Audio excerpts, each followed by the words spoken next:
Lihat langit di malam berbintang. Kamu akan melihat ribuan titik kecil di sana. Kayaknya titik-titik itu tetap di satu tempat, tapi sebetulnya selalu bergerak. Dalam 100.000 tahun, nggak akan ada lagi rasi bintang dengan bentuk atau pola yang sama dengan yang kita kenal sekarang. Dan pikirkan semua katai merah, bintang kecil, planet, benda angkasa yang nggak tampak tanpa alat bantu pandang. Bintang-bintang katai merah itu keren banget loh. Biasanya berukuran sekitar setengah dari matahari kita, dan intensitas cahayanya 1/10-nya. Mungkin katai merah bukan yang paling terang di langit, tapi umurnya bisa sangat panjang. Reaksi fusi nuklir terjadi jauh di dalam inti bintang. Itu yang membuatnya bersinar. Bintang-bintang besar melepaskan sejumlah besar energi, membakar bahan bakar bintangnya. Tapi, bintang semacam itu cenderung menghabiskan semua bahan bakarnya cuma dalam beberapa juta tahun. Bintang-bintang kayak matahari kita biasanya hidup sampai 10 miliar tahun.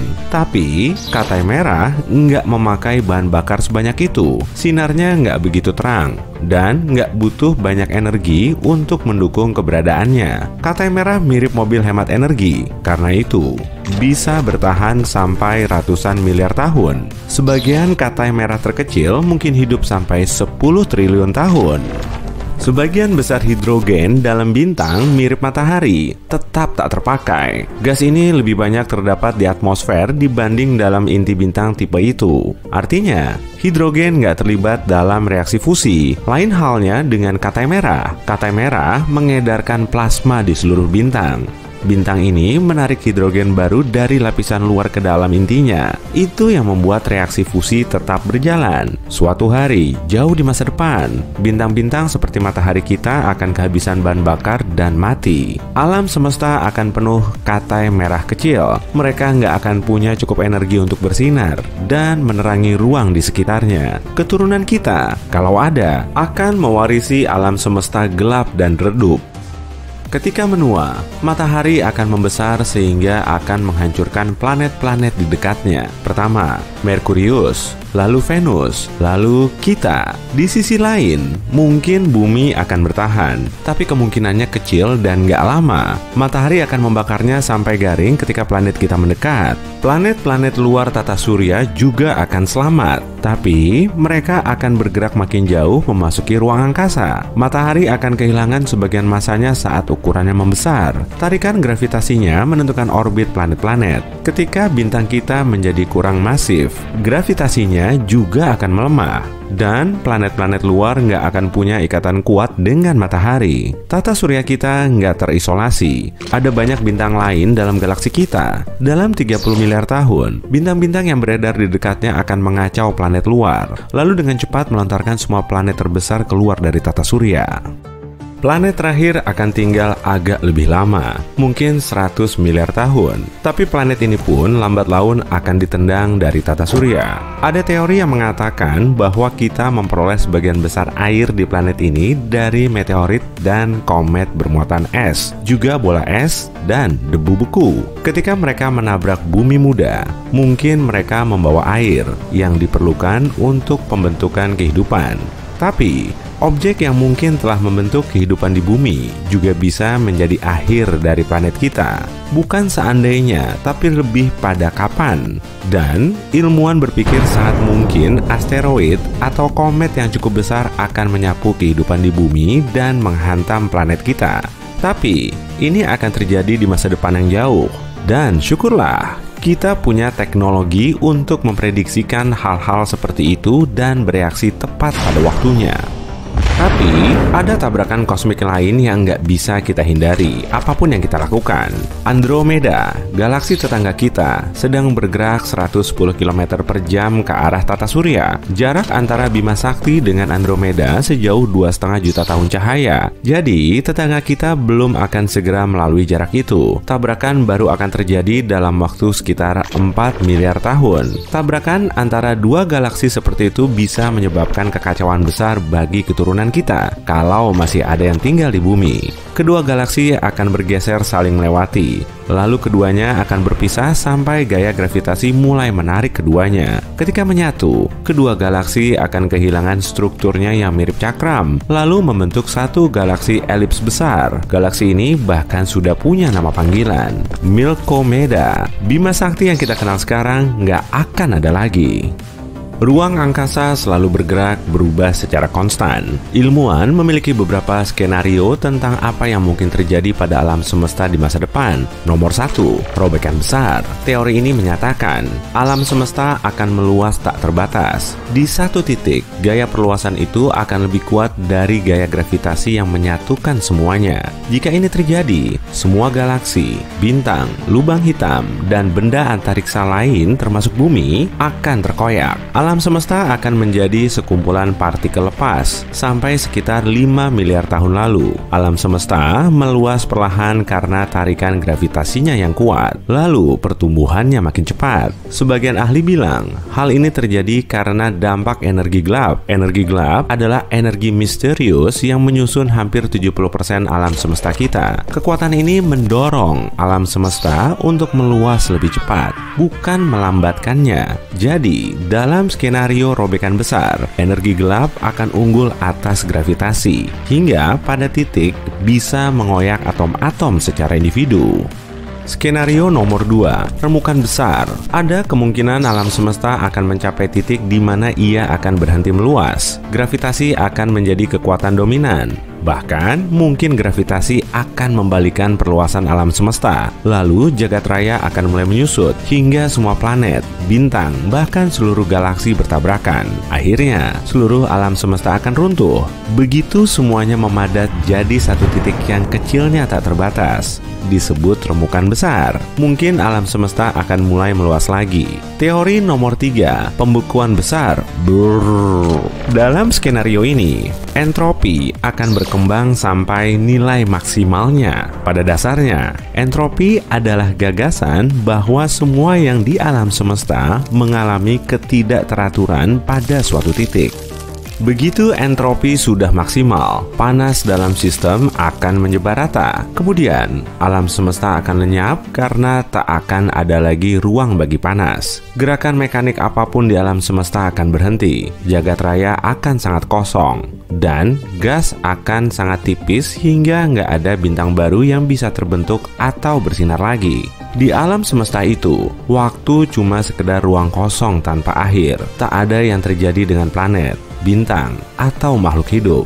Seluruh alam semesta membeku, gelap, dan tak bergerak karena nggak ada energi yang bisa membuat benda bekerja lagi. Bermiliar-miliar tahun setelah bintang terakhir terbakar habis dan pudar, lubang hitam akan mengirim pesan alam semesta telah berakhir. Lubang hitam adalah area dengan gaya tarik gravitasi yang sangat kuat, begitu kuat hingga nggak ada yang bisa lolos darinya. Lubang hitam bisa semasif 100 matahari, sedang lubang hitam supermasif masanya bisa melebihi 1 miliar matahari.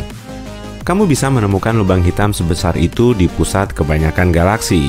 Seperti semua yang lain, lubang hitam juga akan berakhir. Tapi saat momen itu tiba, lubang hitam nggak akan lenyap begitu saja. Lubang hitam akan hilang dengan ledakan besar kembang api yang menerangi alam semesta dalam momen-momen terakhir keberadaannya. Ini akan menjadi akhir dari seluruh era. Lubang hitam biasanya bertahan dengan menelan bintang dan gas yang mendekatinya. Kerakusannya adalah fitur utama yang memberitahukan keberadaannya. Seringnya ada piringan akresi di sekelilingnya.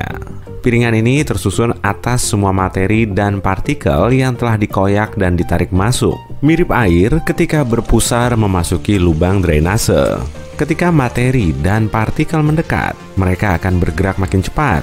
Ini menghasilkan panas yang membuat piringan akresi bersinar, yang sekali lagi memberitahukan keberadaan lubang hitam. Ya, lubang hitam memang nggak begitu lihai main petak umpet. Benda-benda yang melintasi horizon lubang hitam yang juga disebut point of no return akan hilang selamanya. Tapi, Stephen Hawking berteori bahwa kamu mungkin bisa lolos dari lubang hitam. Ada partikel bergerak, bahkan di ruang hampa. Misalnya, sebuah partikel memiliki energi positif dan yang lain negatif. Keduanya mendekati lubang hitam. Salah satunya mungkin akan jatuh ke dalam, sedang yang satunya akan lolos. Itu artinya, lubang hitam telah memancarkan partikel itu, dan partikel ini telah mengambil sebagian massanya, yang bisa menyebabkan lubang hitam mulai menyusut. Ketika mulai menguap, lubang hitam kehilangan massanya dan pelan-pelan mengecil. Makin banyak partikel mulai meninggalkannya, hingga semua energi yang tersisa lenyap sama sekali. Dalam bersepuluh detik terakhir, akan ada kilatan energi dan cahaya raksasa di area antariksa yang sangat sempit. Lalu, semuanya tiada. Matahari kita kenapa tuh?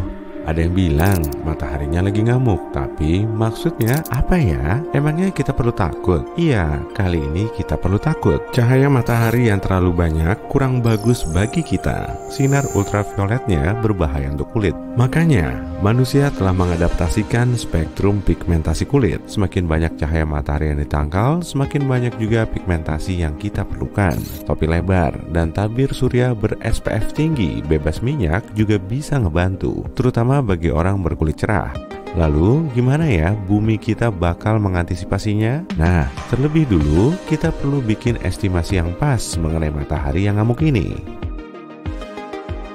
Matahari memasuki siklus aktif, tenang dan aktif lagi tiap 22 tahun, dan pasang surutnya terjadi tiap 12 tahun. Penyebab kejadian ini masih belum diketahui dan cuma terjadi begitu aja. Mungkin memang ada alasannya sih, tapi para saintis belum bisa mastiin. Yang mereka tahu, tiap siklusnya dibarengi dengan pergantian kutub magnet matahari. Peristiwa ini cukup bikin kaget, apalagi kutub magnet bumi nggak pernah kebalik selama 600.000 tahun terakhir. Belakangan ini, matahari terlihat sangat tenang dan kondisi terkalemnya udah berlangsung lebih dari 100 tahun yang lalu. Kondisi ini juga bikin kita bertanya-tanya. Siklus aktif, tenang, dan aktifnya telah berubah jadi aktif, tenang, dan tenang lagi. Itu pun masih berubah-ubah. Tapi aku mau ngebocorin soal prediksi kondisi matahari dalam beberapa tahun ke depan. Sebutan tenang, aktif, dan ngamuk ini ditentukan dari jumlah radiasi energi tinggi yang terlepas. Dan untungnya, cahaya tampak pada matahari nggak banyak berubah, sehingga kita bisa terhindar dari masalah serius. Kalau matahari 6% lebih redup, bumi akan membeku. Tapi kalau cahayanya 6% lebih terang, bumi akan terbakar. Cara termudah untuk cari tahu aktivitas matahari adalah dengan mengamati bintik matahari. Semakin banyak bintiknya, maka semakin tinggi aktivitasnya. Diagram kupu-kupu bisa melacak aktivitas bintik matahari tiap 12 tahun. Caranya dengan nunjukin proses hilang dan munculnya bintik matahari secara berkala di berbagai bagian matahari.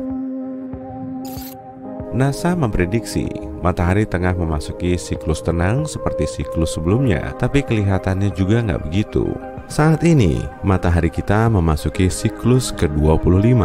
Siklus 12 tahunan ini dicatat pertama kali pada tahun 1755. Dan siklus aktivitas matahari ini diperkirakan akan mencapai puncaknya pada tahun 2025. Jumlah bintik matahari yang terlihat telah melampaui perkiraan NASA. Jadi kelihatannya siklus ini nggak akan tenang. Bumi diprediksi akan mengalami radiasi ledakan matahari superaktif selama beberapa tahun ke depan.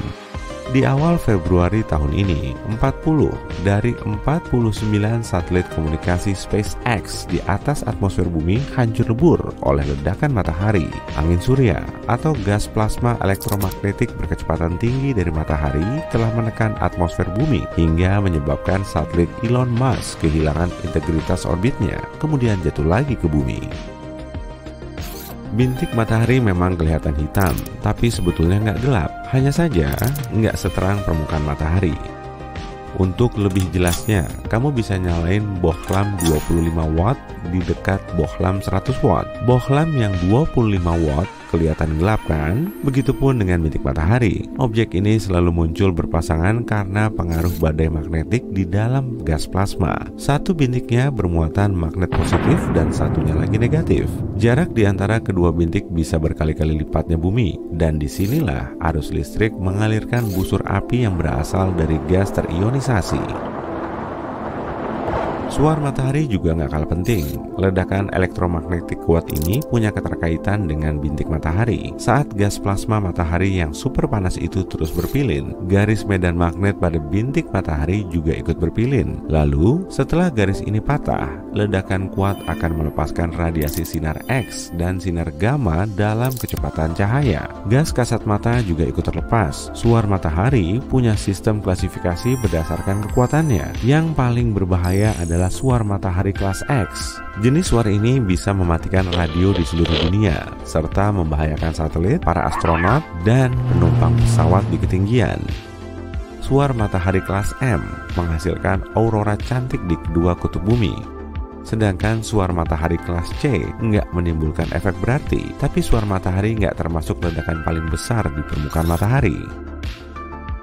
CME, singkatan dari Coronal Mass Ejection atau lontaran massa corona, jauh lebih masif dan lebih berbahaya kalau sampai mengarah ke bumi. Jadi singkatnya, lontaran massa corona adalah ledakan yang berasal dari korona matahari. Ledakan ini melepaskan jutaan ton gas terionisasi panas dari korona. Kata korona sendiri berasal dari bahasa Latin yang berarti mahkota. Bagian ini berupa lapisan tipis gas terang di sekitar permukaan matahari. Korona matahari jauh lebih panas dari permukaannya. Suhu permukaan matahari berada di kisaran 5.550 derajat Celcius, sedangkan suhu koronanya sekitar 555.500 sampai 1.111.000 derajat Celcius. Kok suhu korona matahari jauh lebih panas ya? Memangnya proses apa aja yang berlangsung di situ?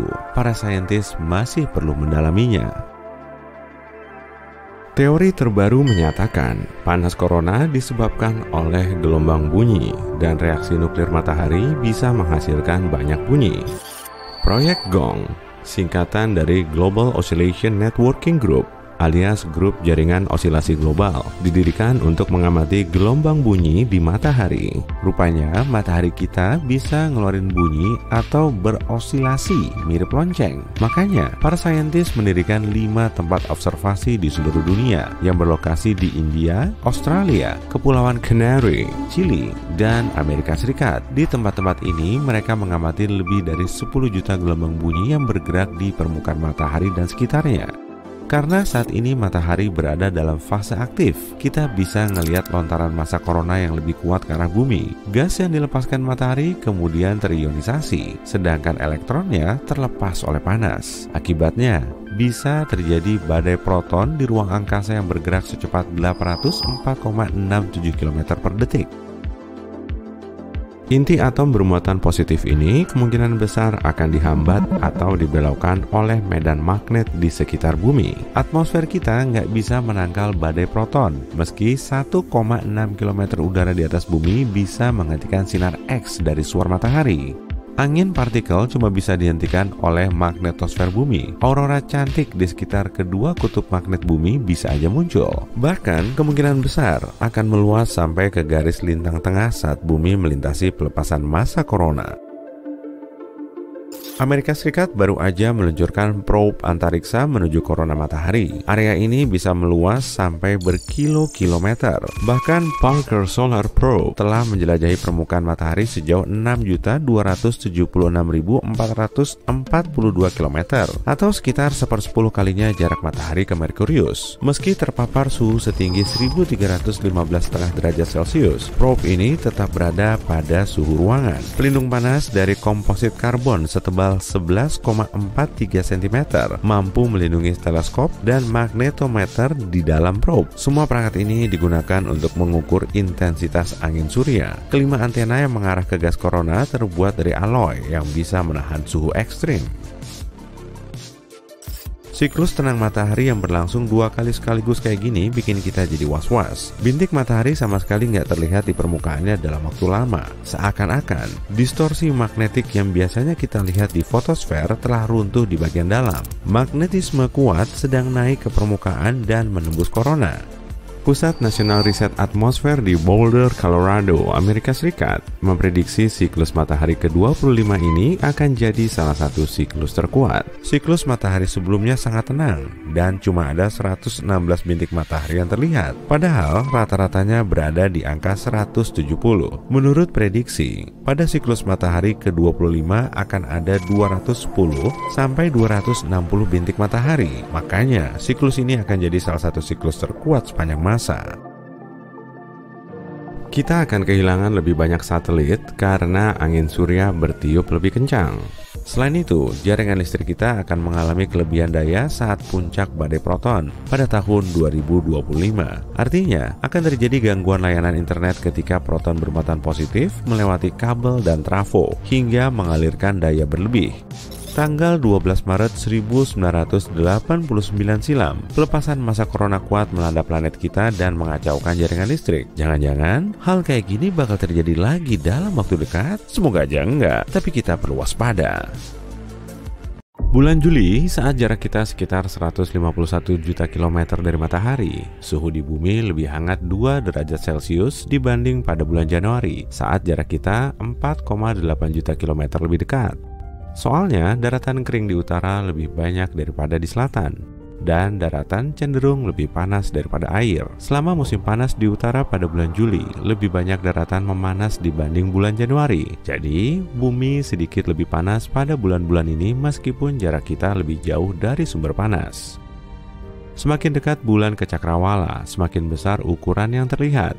Fenomena ini disebut ilusi bulan. Sebuah teori menjelaskan kalau atmosfer berfungsi kayak kaca pembesar, artinya bisa bikin bulan kelihatan lebih besar. Padahal kalau emang atmosfer berpengaruh, bulan seharusnya kelihatan lebih kecil, bukan lebih besar. Sebagian besar ahli yakin sebenarnya otak kita lah yang menciptakan ilusi itu. Pikiran kita bisa memperbesar ukuran bulan lebih dari 2 kalinya. Waktu satelit bumi ini berada tinggi di langit, kamu nggak tahu jaraknya kan? Tapi waktu ada di dekat cakrawala, kamu bisa ngelihat benda-benda yang mengelilingi bulan dengan detail. Makanya, bulan kelihatan lebih besar. Tapi itu cuma salah satu dari banyak teori yang menjelaskan fenomena itu. Ngomong-ngomong, kamu bisa ngakalin ilusi ini kalau kamu jongkok dan ngelihat bulan terbalik lewat kaki. 1 hari di Venus lebih lama dari setahun. Planet ini butuh 243 hari bumi buat berotasi, dan cuma 225 hari bumi buat mengelilingi matahari. Sekitar 5 juta tahun lalu, lubang hitam supermasif di pusat galaksi kita mengeluarkan bintang. Sekarang, bintang itu menjelajahi Bima Sakti 10 kali lebih cepat daripada bintang yang ada. Cincin Saturnus tipis banget kalau dibandingkan ukurannya. Kalau kamu punya magnet planet ini yang ukurannya 900 cm, berarti cincinnya 10.000 kali lebih tipis daripada pisau cukur. Umur Merkurius sudah beberapa miliar tahun. Pada 2016, saintis nemu keanehan di permukaan planet itu yang nunjukin kalau Merkurius menyusut. Setelah diteliti lagi, ternyata Merkurius belum selesai mendingin. Bumi dan bulan perlahan menjauh, tapi pelan banget kayak pertumbuhan kuku. Ini adalah sisi lain dari gaya gravitasi satelit kita. Bulan memengaruhi gelombang pasang di samudera bumi. Nah, gelombang itu mendorong bulan dan mempercepatnya. Nantinya, ini bikin satelit kita terdorong ke orbit lebih tinggi. Di zaman prasejarah, jarak bulan ke bumi lebih dekat daripada sekarang. Untungnya, kita nggak kehilangan bulan. Semakin jauh bulan, semakin lemah tarikan gravitasinya. Artinya, nggak lama lagi, bumi nggak akan mendorong bulan dengan kekuatan itu. Ditemukan tahun 2017, Kelt 9b adalah planet terpanas yang kita tahu. Nanti kalau kamu ngeluh panas lagi, ingat, suhu di planet itu bisa mencapai 4.300 derajat Celcius. Soalnya planet itu dekat banget sama bintangnya yang bernama Kelt 9. Bintang ini jauh lebih panas dan lebih besar dibanding matahari. Para ahli yakin bintang raksasa ini bakal melenyapkan seluruh planetnya karena panasnya itu. Mungkin kayak sauna matahari ya. Semua hal di bumi dan semua hal yang bisa dilihat manusia di luar angkasa dengan bantuan teleskop dan alat lain adalah materi normal. Materi itu terdiri dari atom dan molekul. Jumlahnya cuma 5% dari alam semesta loh. Hampir 3/4 alam semesta adalah energi gelap. Astronom bahkan nggak bakal tahu tentang itu kalau beberapa puluh tahun lalu nggak diketahui bahwa perluasan alam semesta nggak melambat. Malah sebaliknya, alam semesta semakin cepat. Artinya, ada kekuatan membingungkan yang menghalangi gravitasi. Itu disebut energi gelap. Pengelasan dingin adalah fenomena di luar angkasa saat dua potong logam yang sama dengan mudah menyatu tanpa panas. Sekitar 700 tahun lalu, peristiwa misterius yang terjadi mungkin bikin Venus berada di tempatnya sekarang. Emang sih, astronom nggak bisa ngelihat langsung permukaan planet ini karena permukaannya tertutup awan tebal. Tapi misi luar angkasa yang udah dikirim ke planet panas ini mengungkap bahwa Venus dipenuhi gunung berapi yang memuntahkan api, pegunungan besar, kawah, dan dataran lahar. Suhu di planet ini juga tinggi banget sampai bisa melelehkan tembaga. Tekanan atmosfernya sangat besar sampai bisa menghancurkan makhluk hidup yang nggak sengaja ke sana. Belum cukup, atmosfer planet ini dipenuhi awan asam sulfat yang berbahaya. Baunya aja lebih parah daripada telur busuk loh. Karbon dioksida yang merupakan komponen utama atmosfer Venus ditambah asam sulfat menghasilkan efek rumah kaca yang sangat kuat. Akibatnya, atmosfer bawah dan permukaan planet ini termasuk tempat terpanas di seluruh tata surya.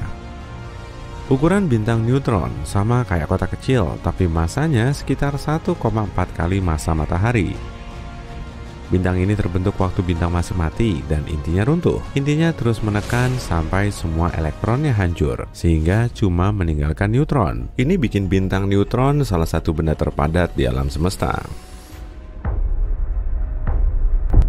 1 sendok teh materi bintang neutron aja bisa punya berat 1 miliar ton loh. Pantesan aja ngambil sampel ini dan mengirimnya ke bumi bakal susah banget. Soalnya gravitasi di bintang neutron 2 miliar kali lebih kuat daripada gravitasi di bumi.